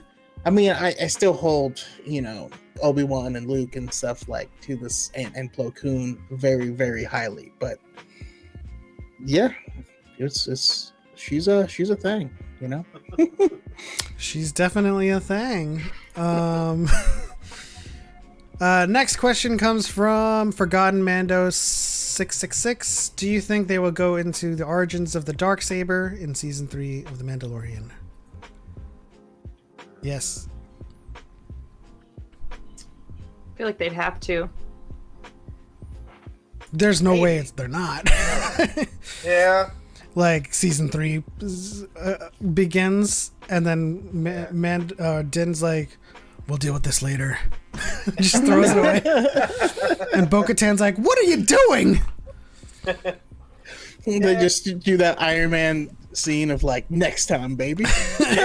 Yes. Yeah. Oh man. I mean, it'd be kind of cool. That would be kind of cool to see it. Yeah, I guess we don't know, but I think maybe they would have to, because Mando, he doesn't strike me as the guy that's like, I'm gonna be the king of Mandalore now that I have the Darksaber. It's kind of this unwanted responsibility that just kind of was orchestrated through Moff Gideon. So now he's got to figure out what to do with it, but now he has to understand the heritage behind it. Because again, you're talking about a guy that belongs to a cult, and so far in his journey, now he's learning, everything I've known and learned thus far is a lot different from, my own paradigm and my perception. So I think in that point of view, the history of the Darksaber would be necessary. I would agree, for sure. I just think love that. Dan has no idea what's happening at any point of Right. anything, and he's just along for the ride, and he's just like, I'm just trying to get my kid to school. The king of oblivion, man. Yeah. Xcore Gamer Skill says, I thought Choco was Luke's Dyad. I'm like, when was that a thing? What? Oh, we were joking about that, yeah. On his. V says, no way, Pep. Erlani is my wife. I mean, you can have her. I'm just saying, like, when I was reading and they were like, I guess her and Thrawn were practicing, and she's like, why don't we take this back to my place? I was like, dang. Wait, what were they practicing? What was going on in this book? Fighting. Okay. So the whole time, though, I'm thinking of Mass Effect, where Garrus talks about like sparring with a female of his species, and like it got spicy, and he's like, I had power. She had reach. Podman's podcast super chatted $4.99. Oh my gosh. Shout out to the Podwans podcast who just dropped the $5 ramen bucket. Thank you so much. That's going into the fund for the ramen party at Celebration. Shout out to the Podwans podcast. I do believe Brooke is planning to be on that as well for the Book of Boba Fett or something. I don't know what Eventually. episode they're on. But yeah, let's see here. Next question is from Purgatorius. You are given a choice to eat a dish from the Star Wars galaxy. What do you choose? 9x2. It's the only safe choice that I can think of.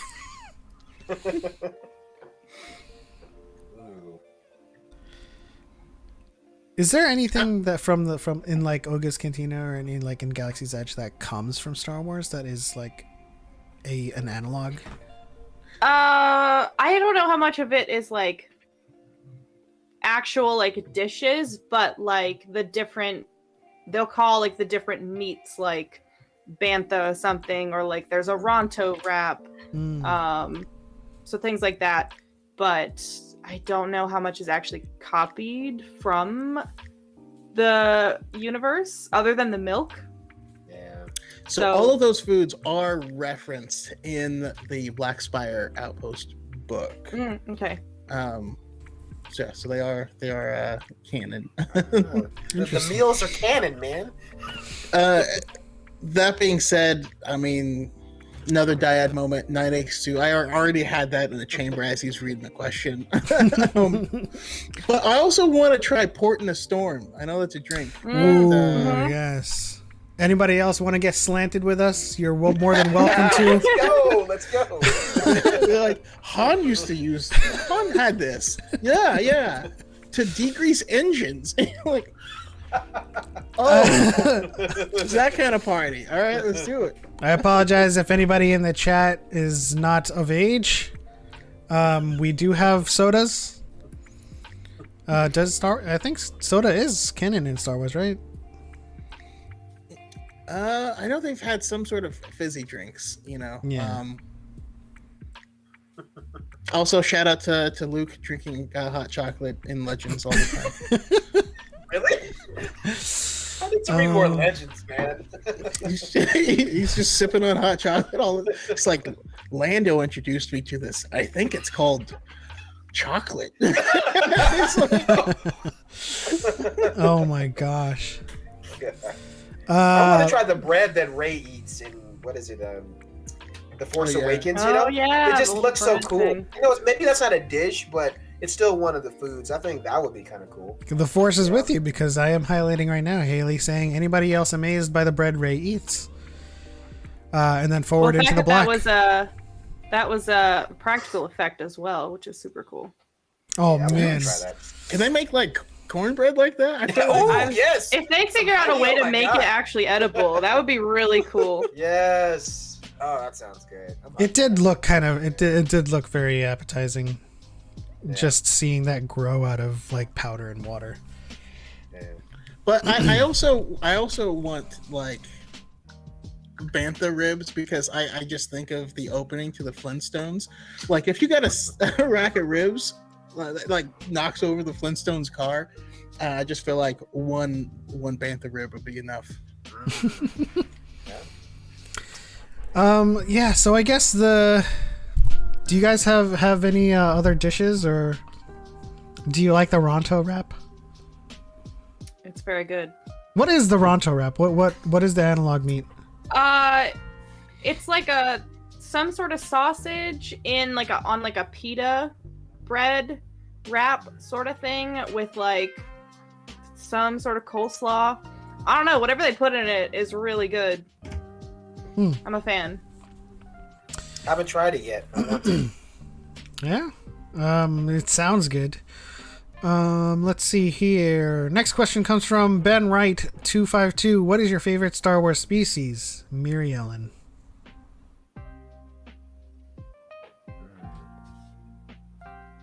Twi'leks. Okay. Wait, no, that's a mistake. I'm thinking about my character, but I wanted to say Mickey-Ian. I love their fiery tendrils. I'm gonna have to go with Harith's mom. Oh man, Mama Syndulla. No, Harith. No. In the chat. Harith Productions in the chat. No. I mean, that wouldn't have been a bad answer either. That would have been a bad answer. Wouldn't have.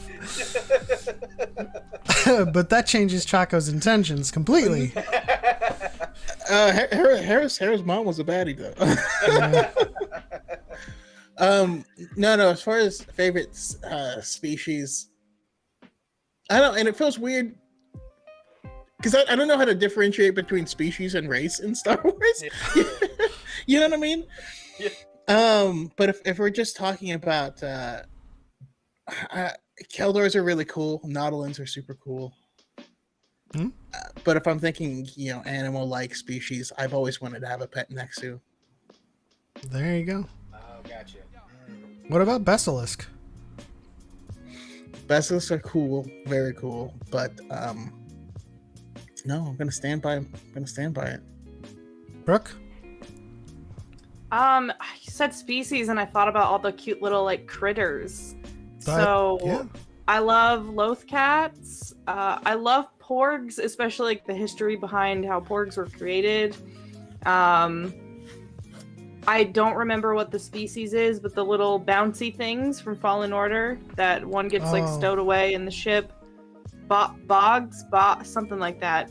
They're really cute. I don't remember. All little cute ones. I love them. Well, then I would like to amend my answer to Mickey-Ian and Loth Wolves for sure. Damn it. I was gonna say that. I gotta change mine. Loth Wolves. Oh, and whatever species Ember is. I can't remember what. Oh, a Charhound. Yeah. Yes. Yeah. I love her. I love them. Also, now that you say porg, I want to add that to a Star Wars meal I want, because when Chewie cooked that porg, it did not look delicious. Yeah, that was a pretty it looked pretty juicy, like a roast right there. Yeah. Had the fat legs and everything, the thighs. Those cute eyes don't work on me if I'm hungry, It is what it is. Mm-hmm. X-Score Gamer Skills wants some Bonbrax. Let's see. St. Pat wants some Ewoks. What? Well, as long as you can tame them, or at least Speaking look of unappetizing. Speaking of Ewoks, just for our Star Wars tabletop RPG game, we will have an Ewok as part of our team. What? Our Shayla Wren is going to be our Ewok gunslinger, hired gun. Ewok hired gun. And her name's going to be Ankle Biter. Ankle Biter. Oh my gosh. Sorry, I Shaylee. can't wait to see this. Next question comes from Boss Man Midas 4. Who is your favorite clone? I'm gonna have to go with Rex on this one, or Crosshair. But Crosshair has kind of dipped a little bit in recent memory, just for obvious reasons. This one's a thinker. Rex. I was gonna say Rex too, but then I'm looking at Wrecker. Wrecker's pretty cool. Yeah, like damn it. Yeah, Rex for sure. But Wrecker's after that. Wrecker's after that for sure. Yeah. There you go. Yeah. I mean, Rex for me as well, but I'm also a big fan of Commander Doom, and as well as Hauser is just cool. You know, I need more Hauser. He stands up for what's right. He's a big softie. I want to see more of him for sure. I want to know who cuts his hair. I mean, Dude looks clean.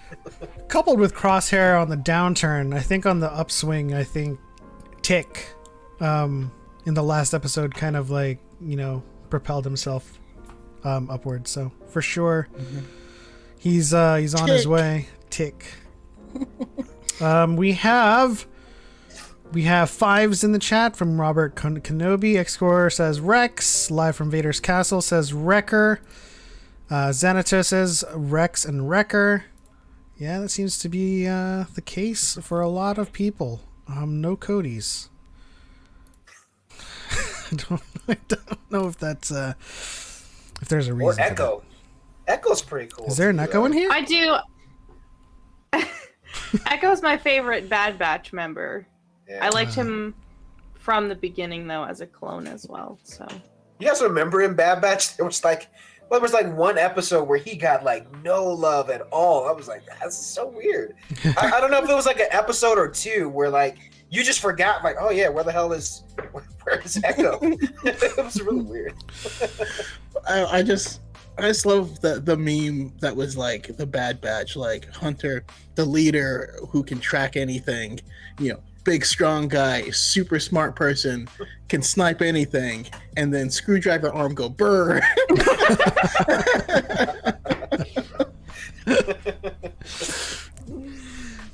Calfor likes Old Man Rex and Gregor. Right on. me too, Cal. Robert Kenobi with the good old Kobe gave Obi-Wan his lightsaber back. He did something. Yes, he did. And immediately regretted it in the novelization. Why? I wish you had told me this before I gave him his lightsaber back. Okay, next question comes from Beans. Cats, you have to drink blue or green milk. Which do you choose? I'm gonna go with blue. Yeah. Blue tastes better. Green's weird. Green's Yeah, like... blue all day. Also blue, but Luke made me want to drink green. Like, I want to buy green just so I can put it in a container like Luke and just be like, Yeah. ah.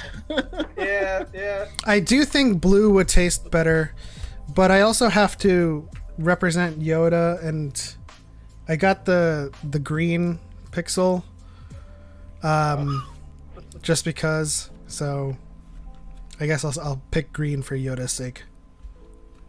A little bit of both, man. Why not? Hey, we got a dyad moment. More green. Did you? Oh, okay. I was like, did he just put a sticker on it? No. I took it out of my case to show the color of it, but yeah. Okay, so next question comes from Mrs. Infernal Bane. What is your favorite Star Wars movie or series? I think, well, it's a toss-up between The Last Jedi and The Empire Strikes Back, but more often than not, Empire Strikes Back. But then series, Rebels. Damn. Can't even speak. Revenge of the Sith, man. Revenge of the Sith. It just hits different. Hits so different. I just remember summer of being in middle school, and this is when, like, you know, we would go to the movies. Like, you guys remember like midnight releases? I don't think they do that anymore.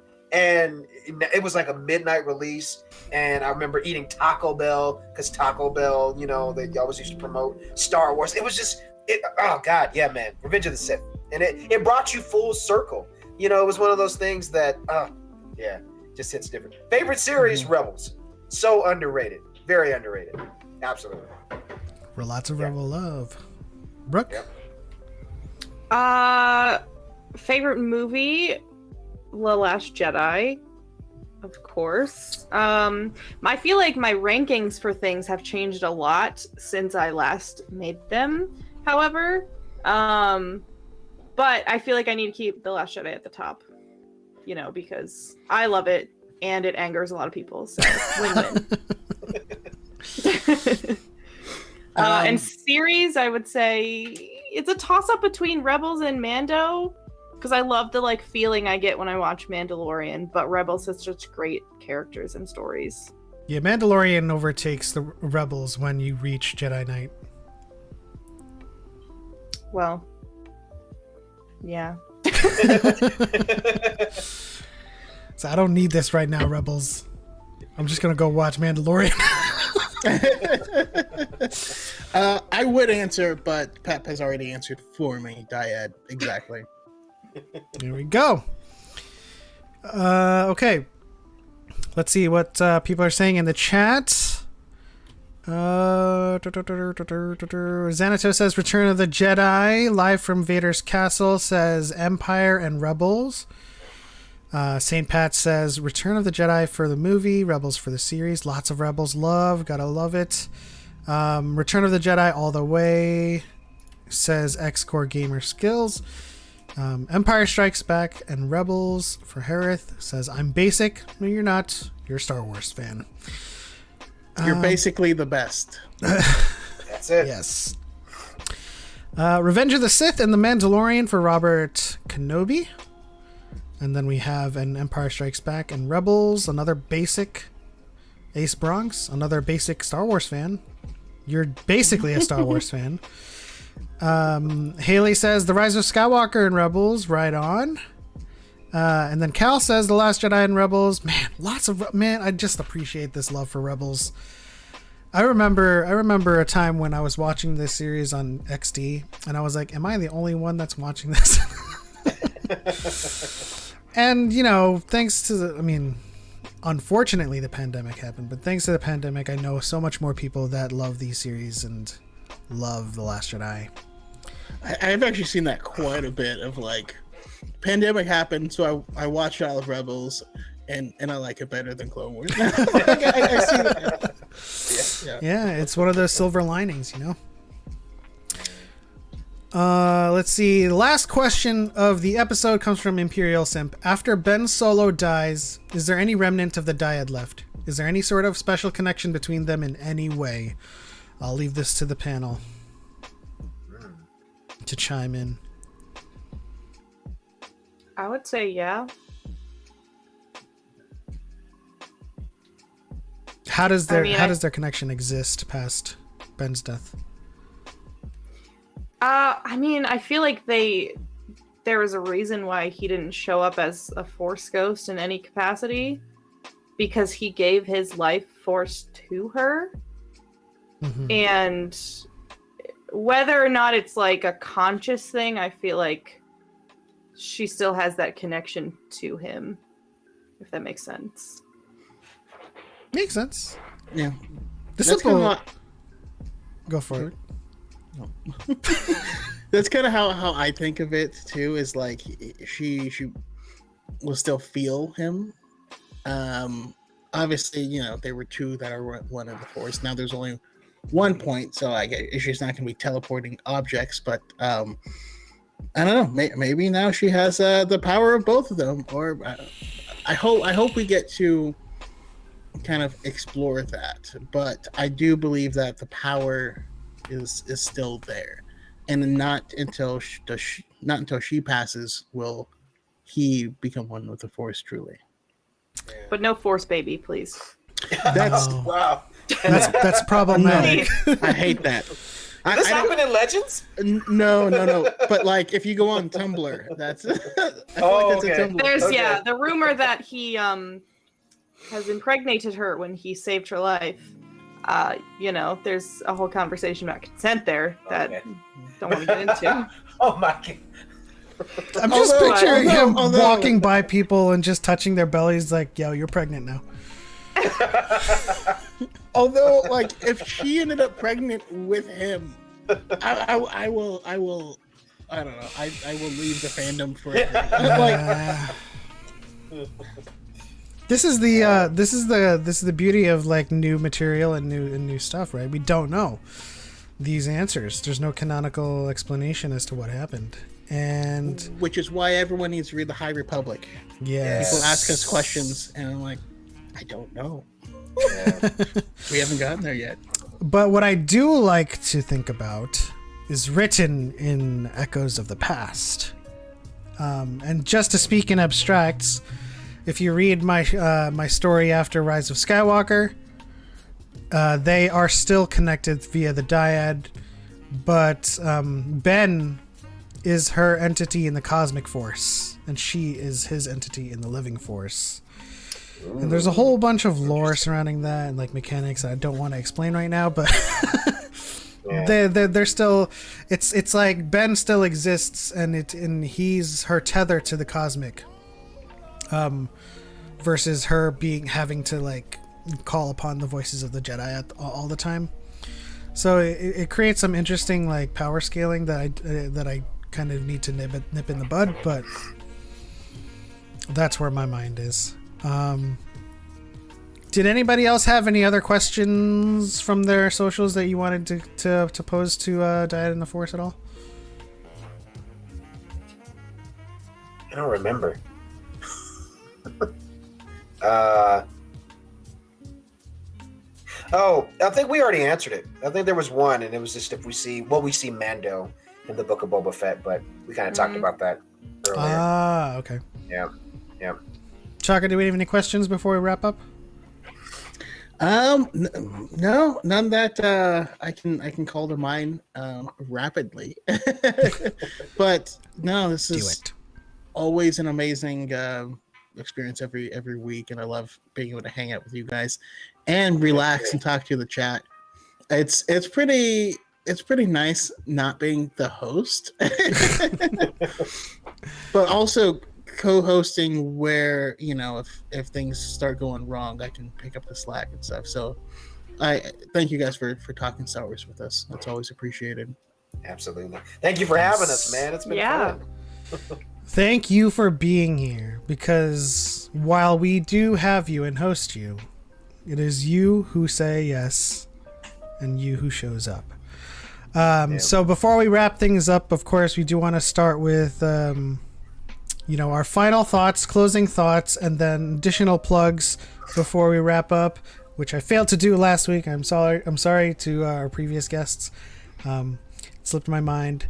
But let's start with Dadalorian this time. Where can people find you? You got anything in the works that you want people to be aware of?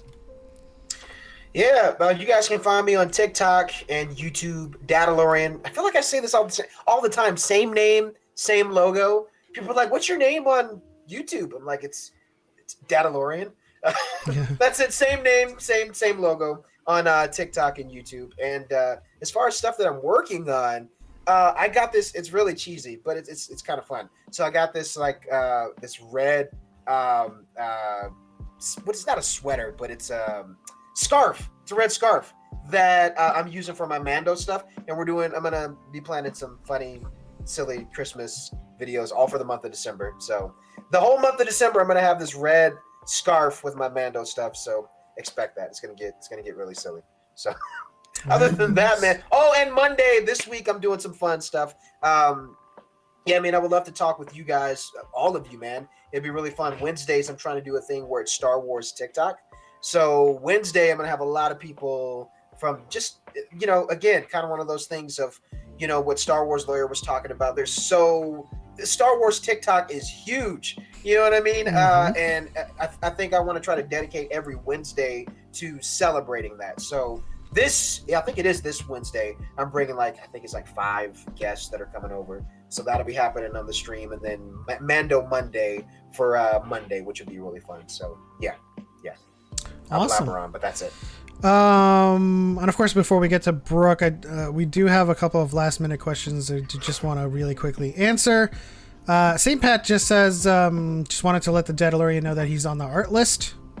So there you go. You might be getting an avatar or something. Hey, let's go. Thanks, man. Darthman86 asks, real question, could the son and daughter be a dyad? No. In my understanding is in lore, no. What do you think? What do you guys think? Wait, son and daughter of who? The son and the daughter. The Mortis arc in the Clone Wars. Oh, gotcha. Yeah. There's nothing I've seen to evidence them having any sort of connection at all. Yeah, I mean, so the skinny on Dyad is two that are one, but they're two separate entities, so they couldn't be a Dyad. Let's see. Harith, I do want to address this question about Thrawn being in the Book of Boba Fett, but that's like a 30-minute discussion. So maybe we'll talk afterwards. We'll see. But Brooke, any final thoughts, closing thoughts, plugs, all that good stuff? Yeah, well, thanks for having me on. I'm very excited for Disney Plus Day next Friday. So hopefully we'll get to see some stuff. There's like rumors floating around of what we'll see, but I'm cautiously optimistic, I guess. But yeah, you can find me on TikTok if you'd like at bdazzler. I'm trying to get more into Twitch because it's been super fun. So I stream every Tuesday and every Thursday night. I might add a third day in there once in a while, but I'm almost done with Fallen Order, so I'm going to be switching it up and play some other non-Star Wars things sometimes. Please play Mass Effect. I will put it on my list. I just feel like you would love it. I do. Yeah, anyone else agree? Yeah. I'm definitely more of like a RPG, like Fallen Order-esque type game. I also just started replaying Final Fantasy VII, so like that's kind of my that's kind of like the game that I like to play. So we'll see. But yeah, you can find me there, and eventually I'll open up more orders for more custom things for my Etsy shop. So you can go check it out now, though. I've got lots of stuff on there. It's Far, Far Away Factory. And awesome. Yeah. Very, very nice. I see a question in the chat real quick. Haley asked, where do we watch Disney Plus Day? And Element 7 is going to be streaming it, and you can watch it with him all next week. Is Choco going to be co-streaming, or do you want to come on with me? Choco's going to be working all day. Oh. Bum, bum, bum, bum. Yeah. And not sleeping that night because I'll have a crap ton of content to make. But speaking of Choco, so Wednesday 5:30 p.m. is the High Ground podcast. I'm not going to announce it this week because I'm still waiting on a couple confirmations. However, the following week, I'm going to have another day where I bring people on. And we're going to bring everyone on, and we're going to be talking all about everything that got announced at Disney Plus Day and just hanging out. So please join us. Join us this upcoming Wednesday, but also the Wednesday after that. So please do. Definitely go check out everyone here on the panel. Bedazzler, Daddalorian, Choco. Everyone has amazing content. Especially Bedazzler's Fallen Order gameplay. It's very fun to watch. But yes, Haley, I don't know if you guys were around a year ago for the first Disney Day. Was it Disney Plus Day or was it Investors Day then? Investors Day. It's the same thing. Yeah. I also streamed the whole thing and was chatting with people as we were watching it, getting hype for all the stuff we didn't get to see. So definitely be streaming it again and just hanging out with everybody as they announce some stuff. So tune in here. if you want to watch it. But you can, of course, search on Google. I'm sure they where I'm streaming it is where you could watch it, but you can always come hang out with us. But of course, we are out of time. Thank you to our guests, Brooke and Dadalorian, for joining us on this Book of Boba Fett episode 51, Dyad in the Force. And thank you to my co-host Darth Choco. Element 7, Lore Master, learn Star Wars faster. Choco? Yeah, I don't remember my tagline, but I'm more thinking about we're on episode 51, and episode 52 means we've done it. Centennial? Right? Yeah, that's going a full year. So I don't know. That's amazing. We might have to plan something special. But yeah, so I'm Darth Choco, lore keeper, eloquent speaker. All right, guys, that is the end. On to the next one. For light and for life, we are all the Republic. And may the Force be with you. This is the way. Unseen for generations, a Dyad in the Force.